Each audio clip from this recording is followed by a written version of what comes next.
Welcome to another edition of Cool Cars, Interesting People. He is a pastor, he is an entrepreneur, he's a motivational speaker, he's the president of Bridges of Hope, the one and only Daniel Zopoula. And today we have for him, look at this beauty.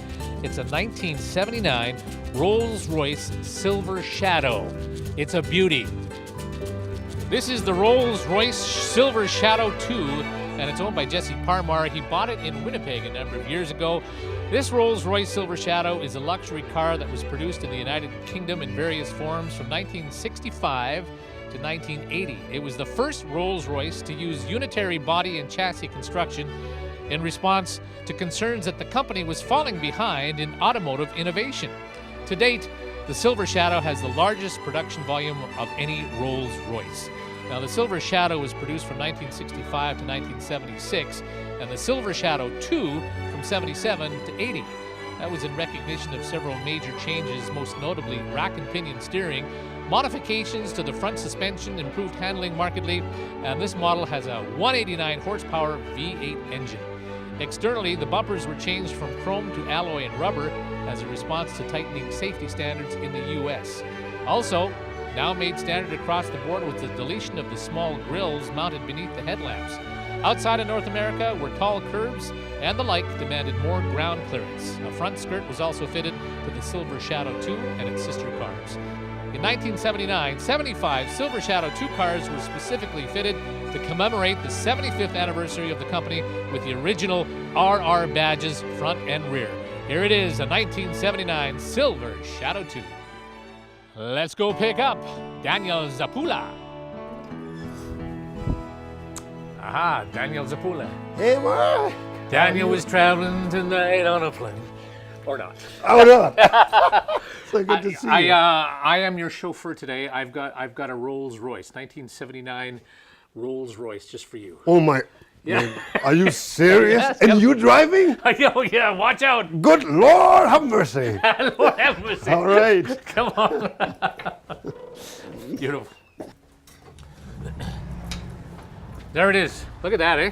Oh, my goodness. Isn't that cool? Look at this. Yes. That is cool. Yes. Now we're talking. Now, like I said, I wish I had one of those little chauffeur hats. 'Cause, but I'll pretend that you're real important. All sir, right. Mrs. Zopoula, sir. Oh, yeah? In you go. Oh, my Lord. Okay, there we are. Thank you. Okay. All right. Isn't that they got all this fancy stuff on these rolls? Yeah, it's all on the left side. Yeah. Wow.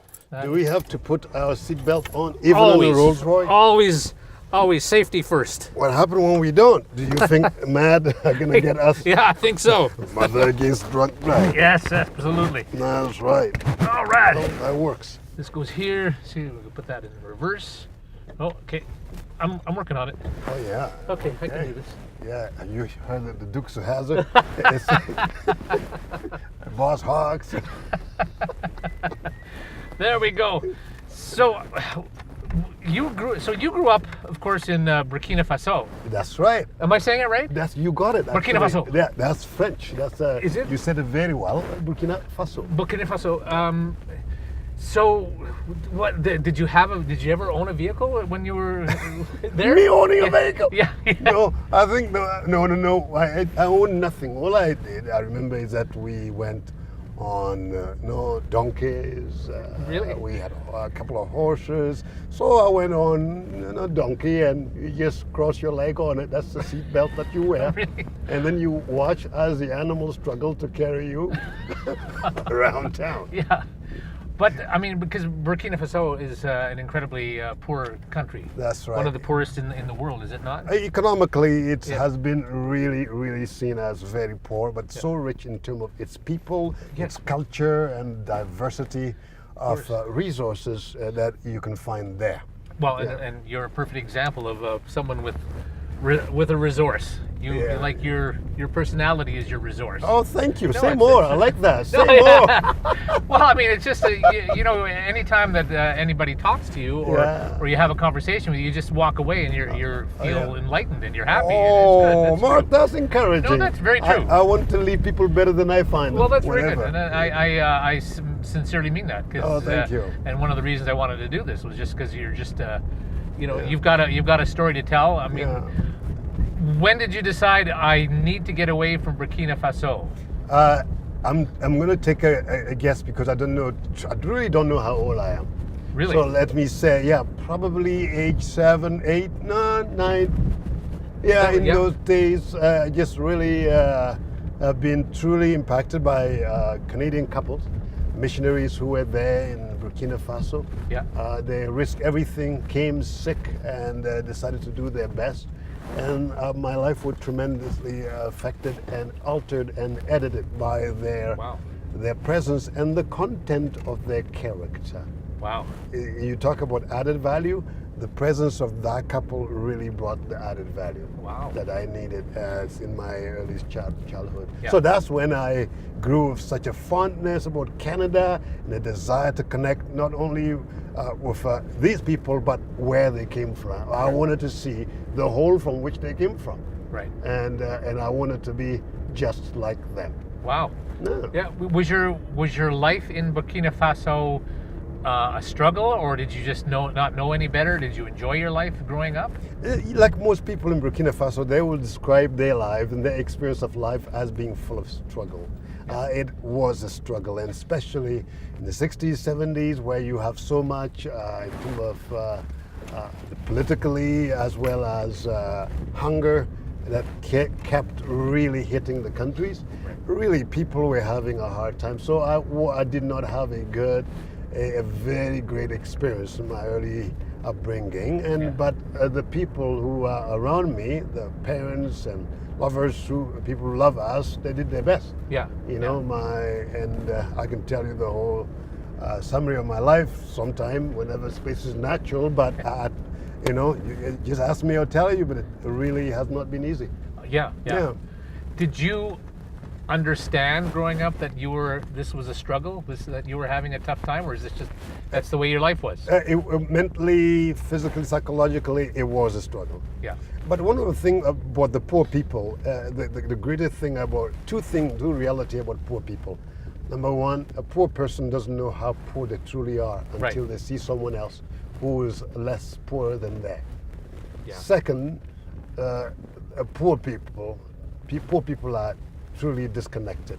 Right. And I believe that poverty itself is disconnection. I believe And that. that will really explain why I did the things that I did, or I'm doing the thing that I'm doing now to connect people, because that's the only antithesis to combat poverty, and that is to maximize connection. And even this event, you coming and just working with me, you called me some years ago and we have been friends. Yes. That made a difference to me. Very, very nice. Well, let's go have some coffee and talk further, shall Hey, we? who's paying? Because I pray you pay. Is that all right? Yeah, Is that the deal? I can pay. Okay, I'll pay this okay. time. Yeah. I pray you pay.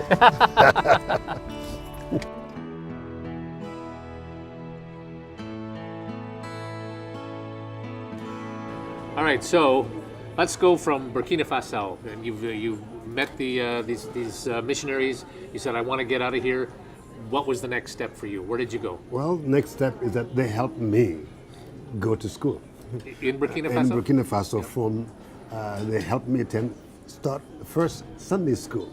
Believe it or not, Sunday school there was the primary education system. Oh, really? It was a school, you went to Sunday school and you sat down, you heard the people tell you the story, and you learned to see, to hear stories and relate to some of them, and then from there, they helped me go to school 7 kilometers away because there was no place to go to school. And then, so we walked there. Actually, I remember the first day that I went to school, my dad had an old bicycle. Everybody have a bicycle, so he took, the way we carry things, it's like this bucket that is made of a cow hive.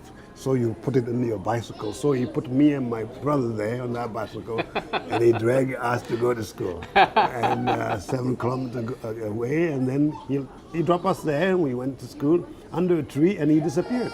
So for the next 6 years, we had to struggle in that place with no clothes, nothing, and it was a living hell. Wow. but we survived.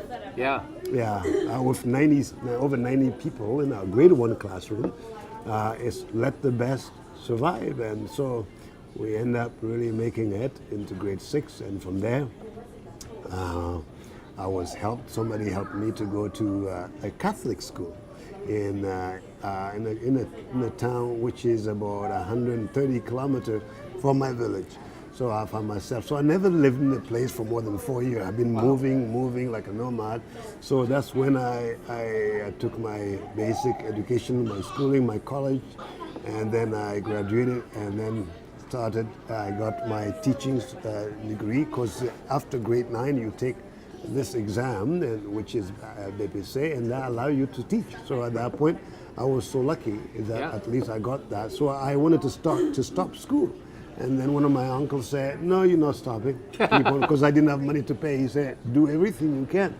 You come this far, you just have to keep on going. And that's why I really value the importance of coaching. When an elder brother or a sister or someone can tell you, you know what, you can make it, just don't give up. Because you could have given up a lot. Oh yeah. A lot of times. Yeah, I would have given up like everything, every sense of hope, but he said, just continue, don't give up.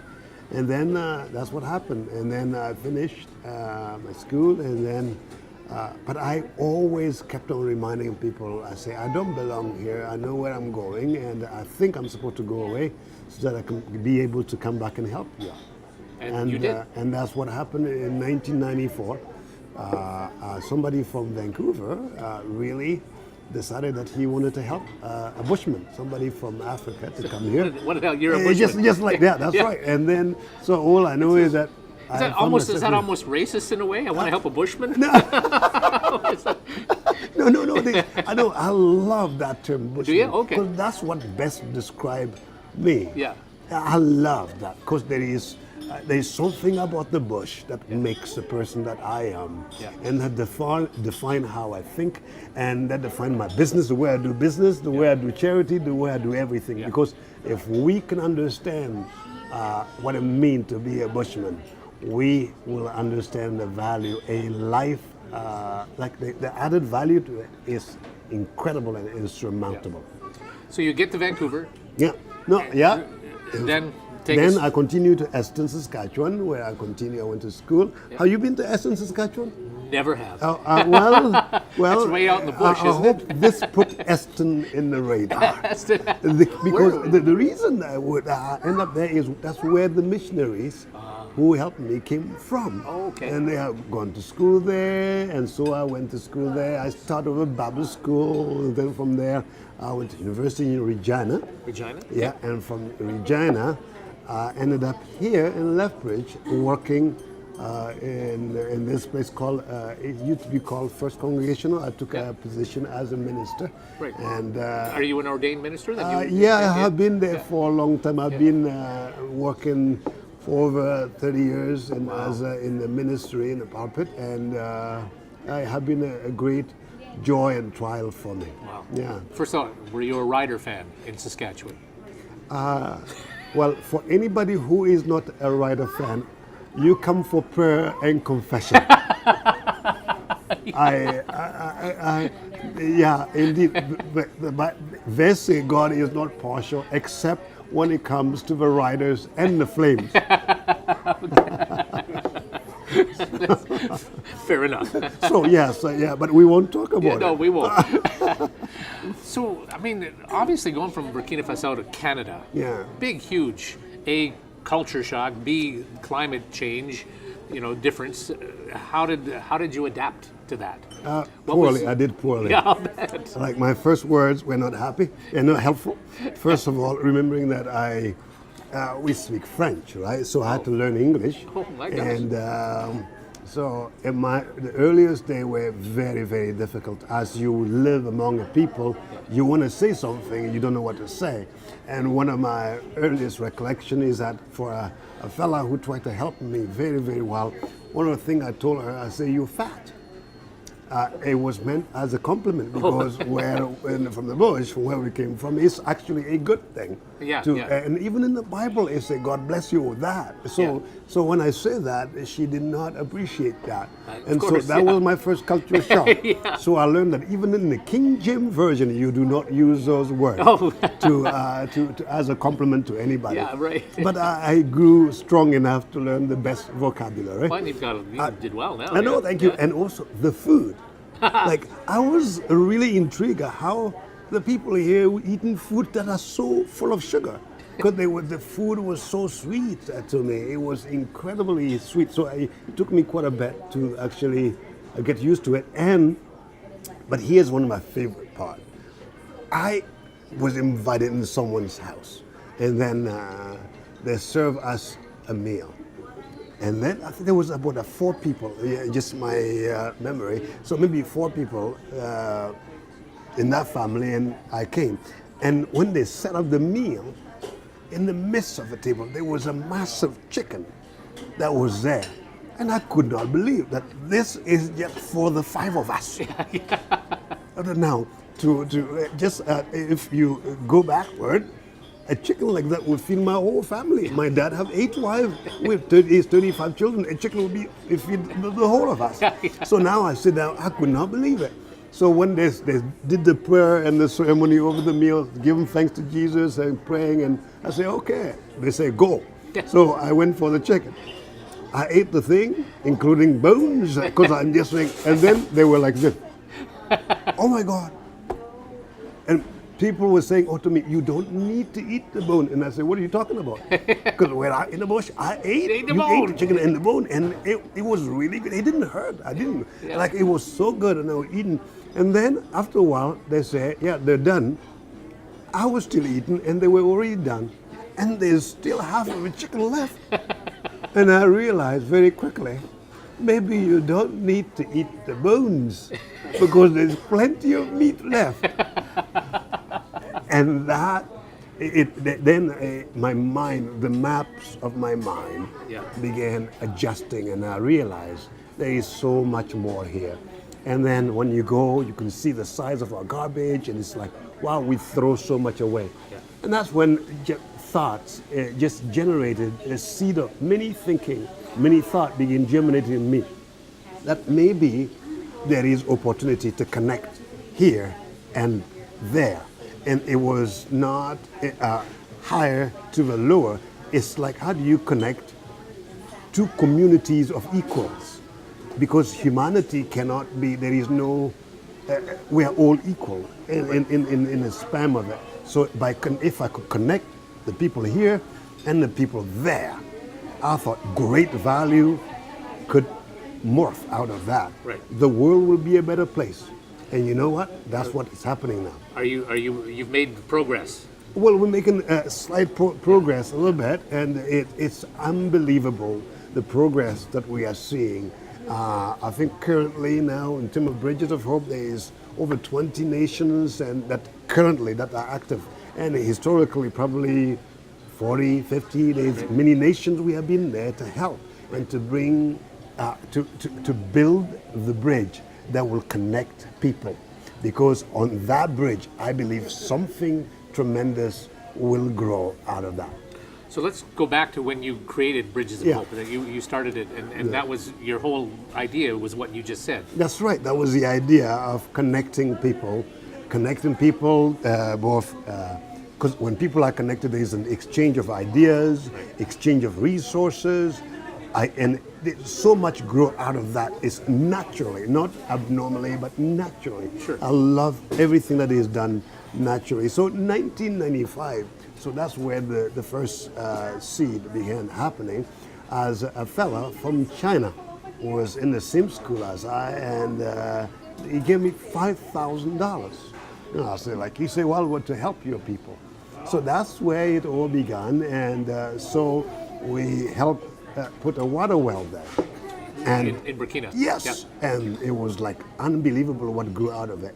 And the difference it made in people's life, it was tremendous. Yeah. From there, it morphed to an orphanage, and then a school, a college, university. And before we knew it, it's just like we had 4 programs operating. That is social services, that mean helping children with malnutrition, picking them up and helping them out.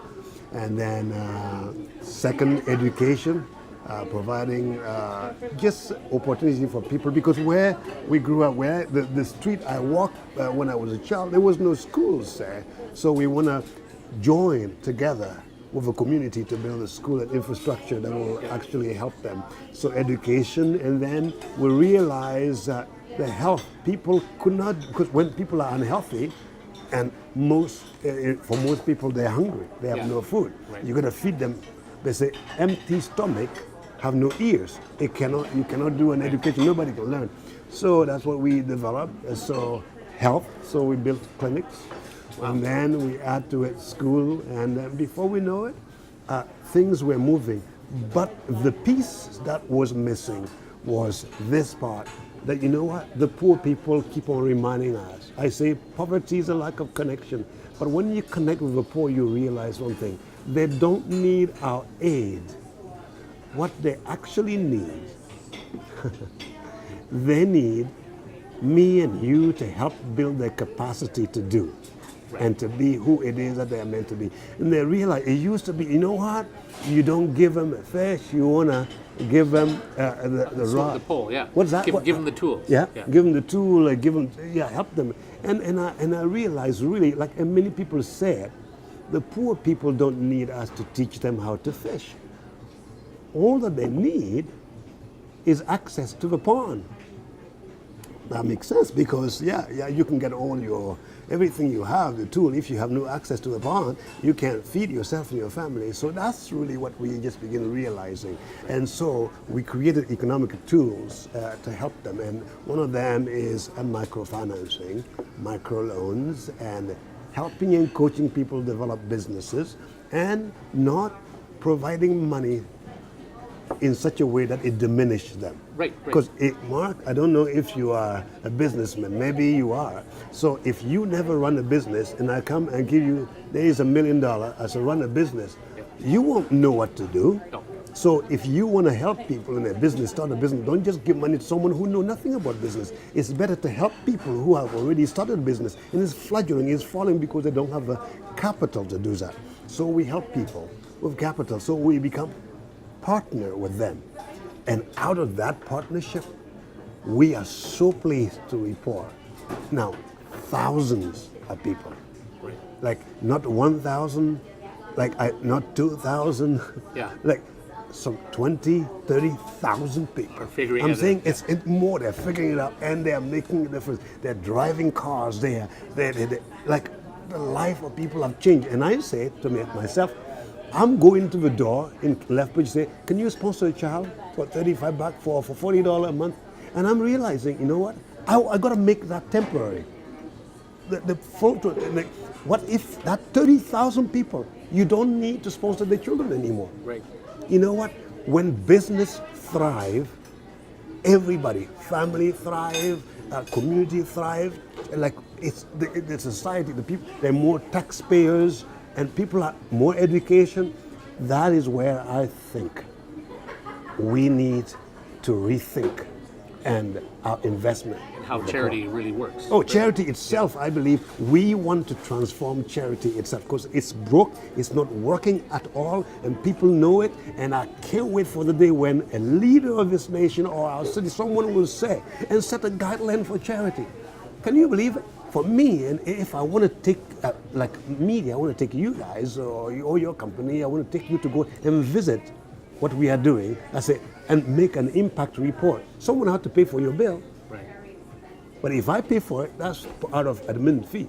Right. Well, right. So basically, somebody need to pay for the cost for us to get to know and see what's going on. I believe the government can help by setting up parameters that we can operate and help that. Because the way charity is being done now is broke. We know it, And I'm sad that we're not doing anything about it. I hope you can help us do something about it. Or maybe some of your viewers can make a difference. They can call me. I would really love to tell them more about that. And again, come up with a framework that's Yes. that's different and changing. Just like we were talking off camera about Bill Gates and how he's trying to he wants to help change that world as well. And he's a man that can certainly have an impact. Yeah, if you just go online, just Google charities broke, you're going to see celebrities and people who are saying, guys, we are operating. You know what?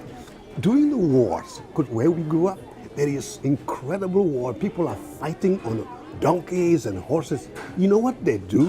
When the chief of my village, when his horse is shot dead, you know what he does? He get off that horse because the horse is dead. I believe we're trying to hunt and to fight on horses that are dead. Are you with me so far? That's what I'm saying, my brother. Help me out. Just explain it to the people. I'm just saying we need charity as a horse. As we know it, is dying. Right. The horse is dead. Right. We need to get off it and develop a new model that is more fluid and liquid and that can speak to our generation, that will somehow or the other engage millennial, because otherwise I think they're not liking it. I notice more and more in the millennial generation, nobody care about charity. Nobody care about institution. You know what they care about? They care about causes. So that's why today, if something was to happen, people set a fund online. They say, help me raise $10,000 for my child that needs surgery. And people of goodwill, they just ramp up, they mobilize, and they help. I know an event that happened in our city.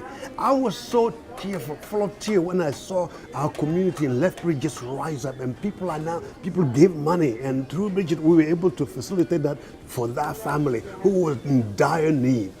You know what? It made Lethbridge a better place because we rose up to the cause. Yeah. And I believe this is some of the changes that is happening, and politicians need to realize that. Economists are seeing it. And I think you are seeing in the media, we got to actually rise up and do something about it. Is living in Lethbridge better than saying, you know what I have to do? I have my knowledge, I have my understanding. I should move back to Burkina and set up shop there and live there and teach people there. Could you do it that way? I'm doing it already. You are doing it? We're doing it both. I'm connecting, because that's why I never ever want to live in such a way that I'm disconnected from the people I'm helping. You spend a lot of time in Burkina? Yes, because part of poverty is giving to someone without connecting to them. Right. It's like this. You see someone in the street. You give them, they say, well, I need money, and you just give them a buck, $2, and you say, leave me alone. Right. You know what? That kind of giving impoverishes people. It impoverishes our community. What people need is connection. And it's the same thing when it comes to family services in Lethbridge, to our children in the street, to our homeless people. There is no charity. There is no help. There is no charity without connection. So we got to learn to hold hands, each one of us together, and we got to lean into each other's strength, and we got to hold the weak and the weary together. When we do, I believe truly we get to live the promise that this land has, from coast to coast. They say Lethbridge is a city of opportunity. What's that name for Lethbridge? What is the word for Lethbridge? It's a gateway to opportunity. Sure. It's not. That's what we want Lethbridge to be, and that's what, at least when I read the Latin word, that's what he said. Gateway to opportunity. I have seen in this village, in this town, such a gateway, and the gate is widely open, and many people are coming. I'm saying to you, to the people, don't be afraid. We will make this a better place than we found it, and together, if we do it, if we unite, and we will build bridges, and we'll connect to Burkina, we'll connect to Tanzania, we'll connect to Uganda, and that is it. I am personally involved in where I come from, both in business. I'm involved in coaching, because what people need the most is coaches. Someone to coach them. When you're saying coaches, like as in people coaches, is that what you mean? That's right. Yeah. And you know what? That's it. If the government authorities they need coach, or the mayor, they ask me, what do you think could be done for our city? I get asked that, and I get invited to help, to speak into it. You know what? It's my joy to offer that kind of coaching because there's such an added value. And I speak not as someone who knows. In fact, I speak as a bushman to say, I'm one with you. Let us journey together. I'm so glad when people ask, even if I don't have the answer, the fact that they ask itself is the answer. Tell me how someone should handle this. I'm downtown or wherever. Yeah. Someone comes up to me, says, "Can you give me $2?" What in your way is the best thing that I should do? I got $2 in my pocket, but it looks like this person's just going to go and probably just drink it. What should be my response? Now, What's the most positive way to have an impact to connect with this person who is probably, well, maybe was totally intoxicated at that time, or just you're wary of the person, and you don't really feel connected to him. What's the best way to get that connection to make you feel better about what you can do with this person? now, Do you understand where? yes, I understand where you come from. Because it can be scary as well. It can be scary, and our fear itself is what I'm afraid of. Right.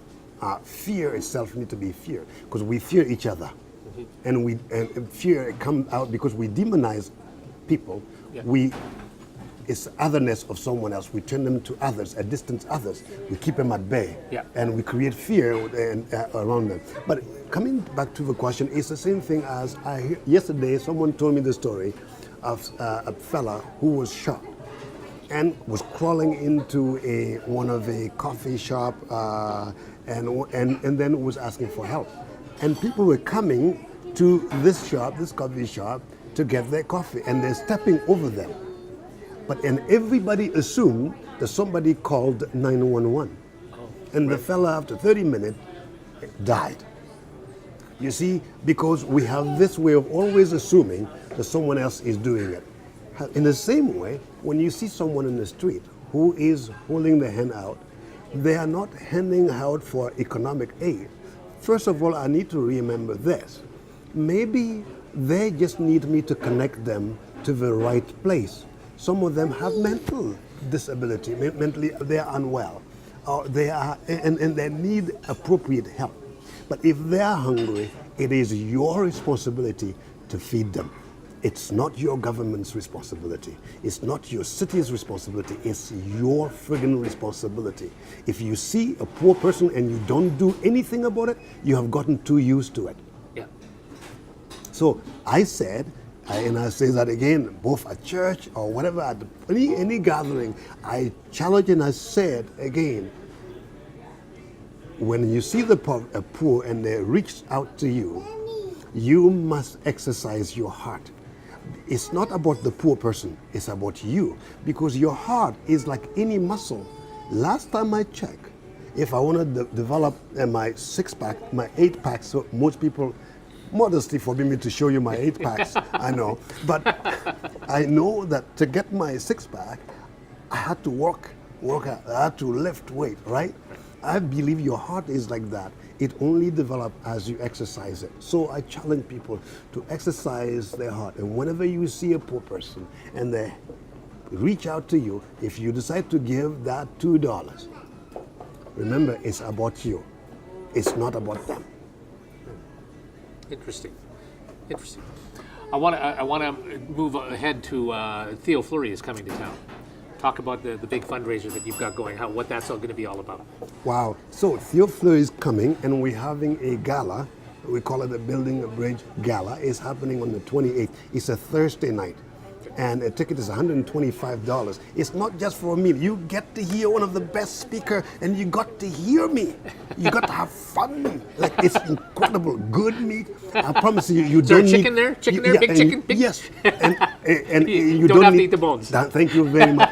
Thank you. I appreciate that. Because people, you need to tell the people that. So people just get to come for an evening of fun. You dress up, you bring your loved ones, and your enemy, whatever it is, you come, you gather, and we have fun together. We hear a great speech and a good cause. The point of the evening is to raise funds toward the operation of a project. of Bridges of Hope around the world and locally. If you see what Youth One is doing there in town here, and that's what Bridges of Hope, by the way, it's incredible, boldly beautiful. In Coaldale, in new great ground, they're starting in Coaldale for young ladies. And in Carlston, there's a new one opening there. I just look at this, I say, we are transforming our nation in our city one hill at a time. I'm saying to the people in the west side, we're coming.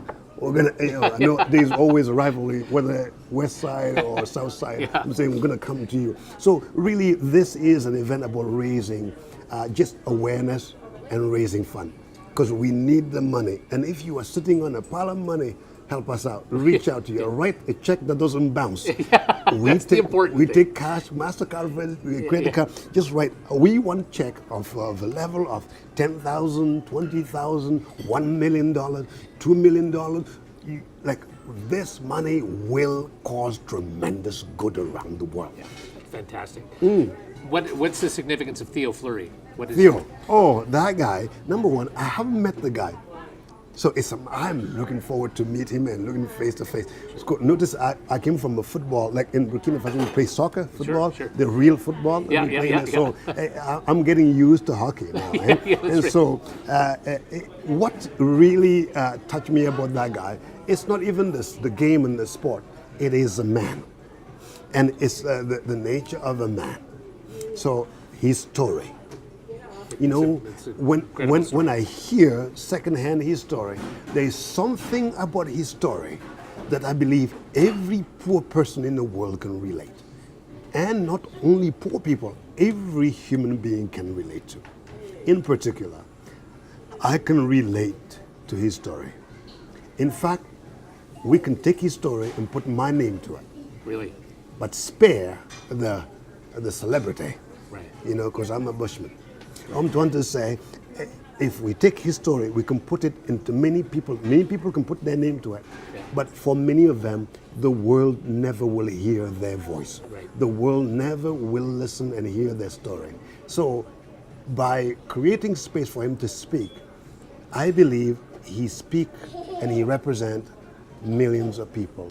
He represents the voice of many who are sitting in disconnected places and lands around the world, who crave to be seen, to be touched, to be heard.